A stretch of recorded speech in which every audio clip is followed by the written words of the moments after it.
What's going on, Geminites? Welcome back to Mint Collectibles. I'm your boy GemMint. You ever wonder what that little Spidey head was at the bottom left corner of a comic book? Or sometimes it's a barcode. What's the difference? Stay tuned and find out.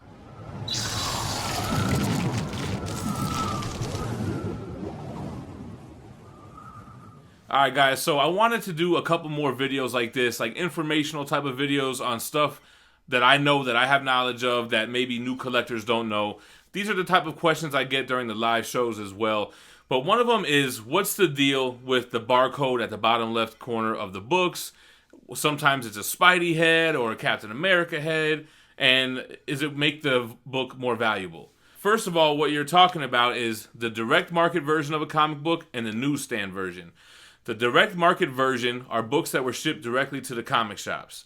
The newsstand versions were ones that were sent to supermarkets, 7-Elevens, and so on.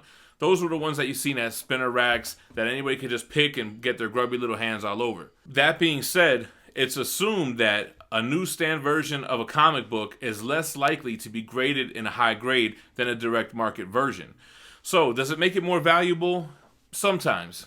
I think the only time you're really going to fetch a premium for a newsstand version is if it's a 9.8, graded by CGC or CBCS or one of those companies. This one is a direct market version, so it has a 30th anniversary for Spider-Man on the bottom left.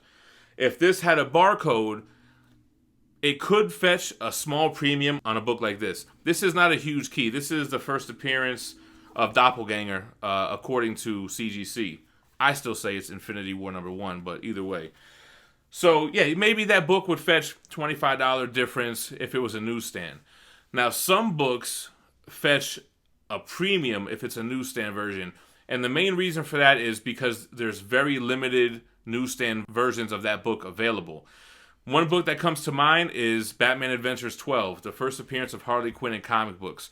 That 9.8 newsstand is worth a ton more than a 9.8 direct market edition. So it's not always the case. If it's scarce, it's going to be worth more. Another good example is Spawn #1. Now, what's interesting about Spawn #1 is that the direct market version does not have any box on the bottom left, but the newsstand version does have that little barcode there.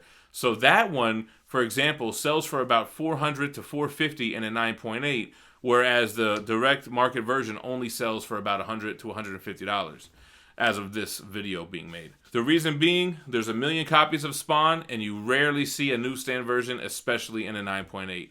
So sometimes people ask me questions, and they're showing me examples of 9.0s, 9.4s. It doesn't really come into play unless you're talking high-grade 9.8. Again, the thought process is there ain't a lot of those out there that were kept in near mint plus condition, 9.8 condition, surviving in 7-Eleven spinner racks. So I hope that clears up a little bit on what is going on in that little box on the bottom left-hand corner of copper to modern age books. Direct market version and newsstand version. Is the newsstand version worth more?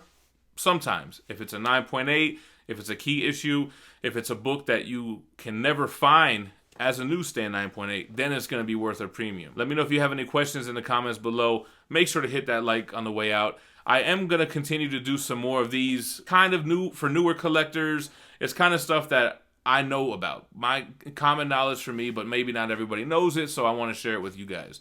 So that's the first one. Let me know what you think, and if you have any questions, like I said, drop them below. Make sure to subscribe to the channel for more daily content, and stay minty fresh. Peace.